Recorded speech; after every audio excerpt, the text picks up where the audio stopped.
नमस्कार स्वामी भक्तांनो.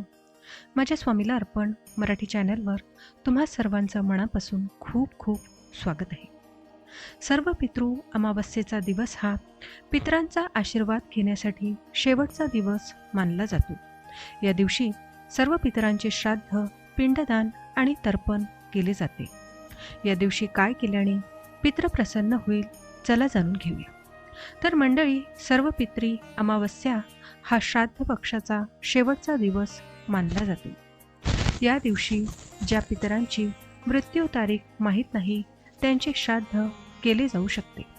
याशिवाय अज्ञात आणि अकाली मृत्यू झालेल्यांच्या आत्म्याला शांती मिळावी यासाठी या दिवशी श्राद्ध आणि तर्पण विधी केले जातात. पंचांगानुसार यावर्षी बुधवार 2 ऑक्टोबरला सर्व पितरी अमावस्या आहे.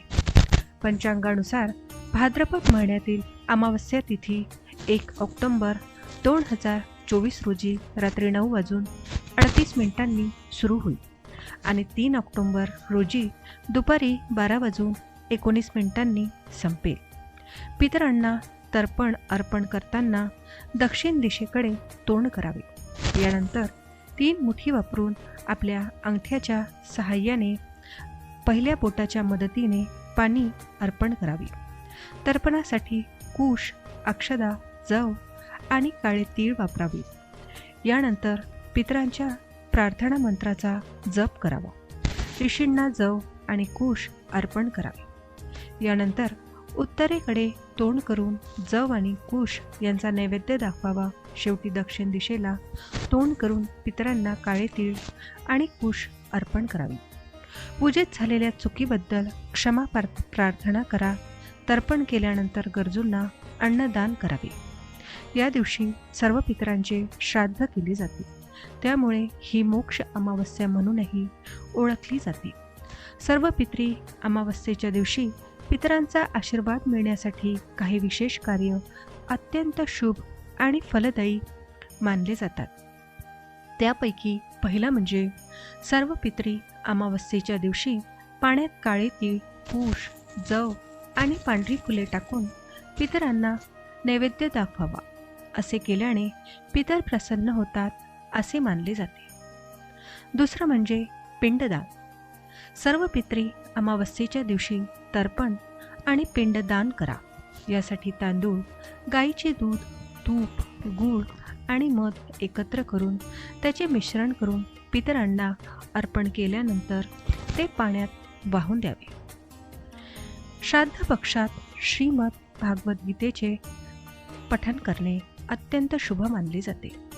श्राद्ध पक्षाच्या काळात श्रीमद भागवत कथा वाचल्याने किंवा श्रवण केल्यास पितरांना मोक्ष प्राप्त होतो असे मानले जाते. सर्व पितरी अमावस्येच्या दिवशी गीता अवश्य पठण करा. त्यानंतर श्राद्धात ब्राह्मण भोजन आणि पंचबली कर्माला खूप महत्त्व आहे.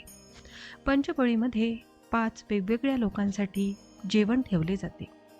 सर्व पितरी अमावस्येच्या दिवशी पंचबली कर्म करावे, म्हणजेच कावळा, मुंगी, गाय, कुत्रा आणि देवाला अन्न अर्पण करावे. श्राद्ध विधीसाठी गाईचे तूप, दूध किंवा दही वापरावे. असे मानले जाते त्याच वेळी जर गायीने अलीकडेच मुलाला जन्म दिला असेल तर तिचे दूध वापरू नये. असे मानले जाते की श्राद्धाच्या वेळी ब्राह्मणांनी मौन ठेवत जेवण करावे, अन्नाची स्तुती करू नये. श्राद्धासाठी गंगाजल, दूध, मध, दोहित्र, कुश आणि तीळ असणे महत्त्वाचे मानले जाते. असे मानले जाते की तीळ श्राद्धाला पिशाच्यापासून आणि कुश राक्षसापासून संरक्षण करते. स्मशान, मंदिर आणि अपवित्र ठिकाणी श्राद्ध करणे चांगले मानले जात नाही. असे मानले जाते की श्राद्ध भोजन करताना जर कोणी गरजू किंवा भिकारी दारात आला तर त्याला रिकाम्या हाताने जाऊ देऊ नये. त्यामुळे श्राद्ध विधीचे पूर्ण फळ मिळत नाही. म्हणून त्याला देखील जेवण द्यावे किंवा काहीतरी दान धर्म करावे. श्राद्धाच्या दिवशी ब्राह्मणाने भोजन करताना एका हाताचा वापर करू नये. असे मानले जाते की भूते हे अन्न हिसकावून घेतात. त्यामुळे जेवण करताना दोन्ही हाताचा वापर करावा. ब्राह्मणासाठी रागाच्या भरात श्राद्धाचे भोजन तयार करू नये आणि अन्नाला पायाने स्पर्श होऊ देऊ नये. यासोबतच जेवण बनवताना तोंड पूर्व दिशेला असावे. दक्षिणेकडे तोंड करून अन्न शिजवू नका. श्राद्धाच्या दिवशी ब्राह्मण गरजू आणि गरिबांना अन्न पुरवण्याबरोबरच गाय, कुत्रा, कावळा, मुंग्या यांनाही अन्नदान करावे.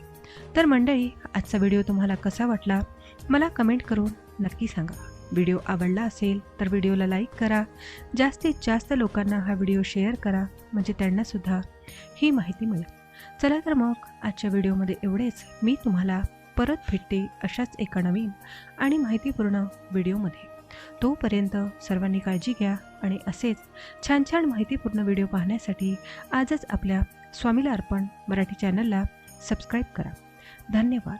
श्री स्वामी समर्थ. जय जय स्वामी समर्थ.